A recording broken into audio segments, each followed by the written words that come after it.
Good evening and thank you for joining us here on News Press Now. I'm Megan Miller. Well, the snow is coming down out there. Let's get a first look with Chief Meteorologist Matt Brooks. He is on our roof, keeping a very close eye on these winter weather conditions. On the 27th day of the partial government shutdown, one local transportation company that thought it would have to turn riders away got some good news. A scary situation for a family early this afternoon. A stray bullet hit their home after a possible drive-by shooting. We have a reporter at 16th and Farron Streets who says he's heard multiple gunshots in the area. He reported that shortly before 8:30 this evening.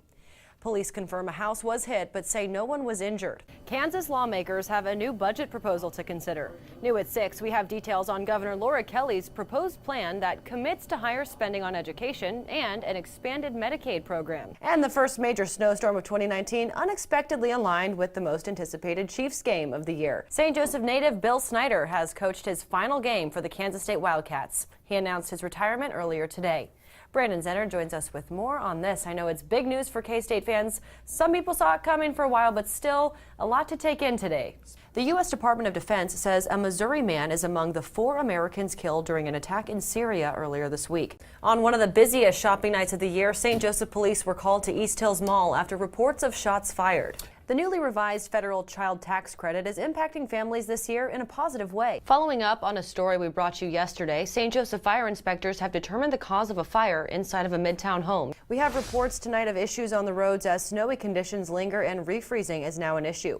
MoDOT is reporting a multiple vehicle accident on I-29 at mile marker 30 in Platte County. One of the most closely watched midterm races in the nation is right here in Missouri, with Republican Josh Hawley trying to unseat incumbent Democratic Senator Claire McCaskill. Since 1972, Title IX has been setting a standard for equal opportunity in educational institutes. But it wasn't until recently that universities started using the amendment to deal with sexual violence and assault on campus. Another local Thanksgiving tradition is the 13th annual Sertoma Turkey Trot that makes you wobble before you gobble. We're expecting freezing rain that looks to impact drivers tonight. Could be another winter mess. Yeah. All right, let's get out our red ties and our red dresses. You take the dress. I was going to say, who's wearing the dress? I'm just clarifying that. And one local company is offering free rides down to the game for local Chiefs fans with tickets. It might be helpful to fans worried about the winter weather or paying for parking. News Press Now's Brendan Welch tells us how it works. Bob, the word right now, the word of the night is courage. It took a lot of it for me to get out here. Right now I'm dangling 8 stories above the ground, which, I don't do things like this often, so it took a lot of courage. But again, like I said, that's the big word here. This is for Voices of Courage, the Child Advocacy Center in St. Joseph. So it's a fundraiser and also raises awareness for that group. Next year, there will be more students walking these halls behind me, partly because of the closure of Humboldt Elementary School, which, of course, is a budget cut measure by the St. Joseph School District. The fire started right here, and if it weren't for one small act of kindness, it may have spread throughout the whole house. So for now, Missourians or anyone with a non-compliant ID shouldn't necessarily be worried, but another deadline is looming. Ricky Johnson and his wife are planning a trip to see some friends in Las Vegas. We're going to fly out of KCI, and we were planning that for October or November of this year. But right as the Johnsons started planning their trip, they noticed the latest extension involving Real ID in Missouri runs out on October 10th. So we went to the post office, secured applications for a passport, and it's not cheap to get a passport, $110 a person. Then, Johnson read a report about Real ID and a new extension, suggesting he had the option of getting a compliant driver's license. So I called the License Bureau up in Savannah, and they indicated to me that they didn't have anything like that. So back to the drawing board. And Johnson is not the only traveler confused by Real ID and its deadlines. I'm not certain what the latest is. Anne Marie Moy with the Missouri Department of Revenue says Missourians still have to wait a while before they can get a Real ID. And the latest is a new extension. We're still awaiting a decision on that. But in the meantime, we know that if we don't get that extension granted by the October 10th deadline, the Department of Homeland Security has confirmed for us that all Missourians will continue to be covered under a grace period. So for now, Missourians or anyone with a non-compliant ID shouldn't necessarily be worried, but another deadline is looming. At the very least, they have until January 21st, 2019. That's when the grace period ends. Along with travelers, Joe McBride, a spokesperson for KCI, has also been dealing with some of the confusion that comes with Real ID. We've been working with the Missouri Department of Revenue and the Department of Homeland Security to try to get some clarification on the various dates.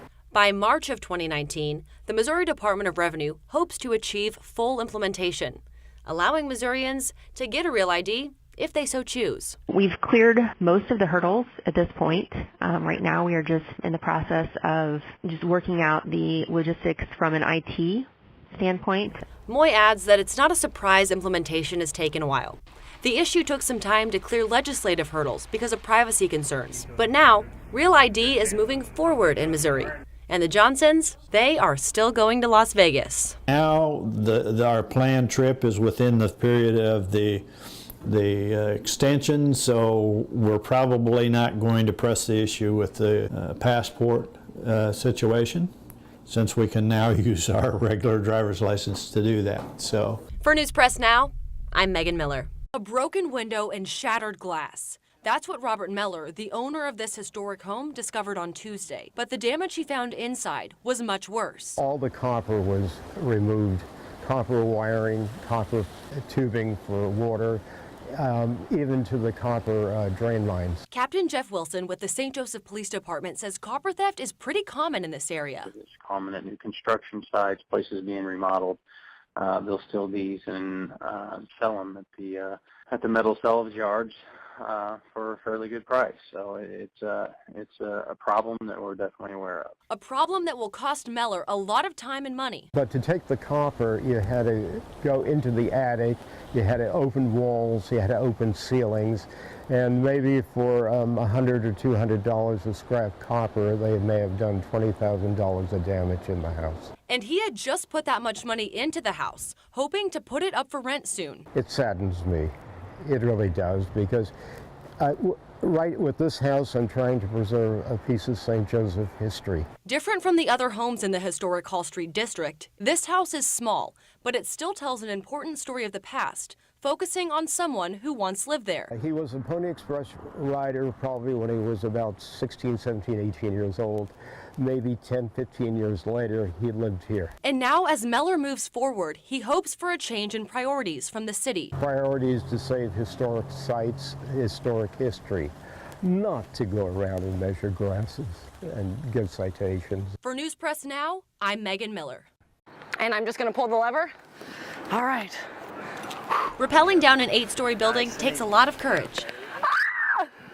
All right, we're going down. I wasn't going to look down, but I am. But it takes even more for children to speak up about abuse or trauma they're going through. We really liked the idea of this event because it does tie in so well with our mission, which is getting up the courage to overcome a fear. Tomorrow, around 40 people will do just that, rappelling down the Hilliard Building in downtown St. Joseph and raising money for the Voices of Courage Children's Advocacy Center. You sign up to rappel, and then you agree to raise $1,000 in order to get to rappel. So each person who has gone over or who's going over has met that goal. That means the Over the Edge event has raised about $40,000, and it also raises awareness about what Voices of Courage does. One of the things we really want to do is to get people to understand who we are and what we do. Last year we saw 830 children through our center, and we see them for 2 reasons. We have we do mental health services for children who've been abused or through trauma, and then we work with local law enforcement children's division. Birdsell is one of the people going over the edge tomorrow,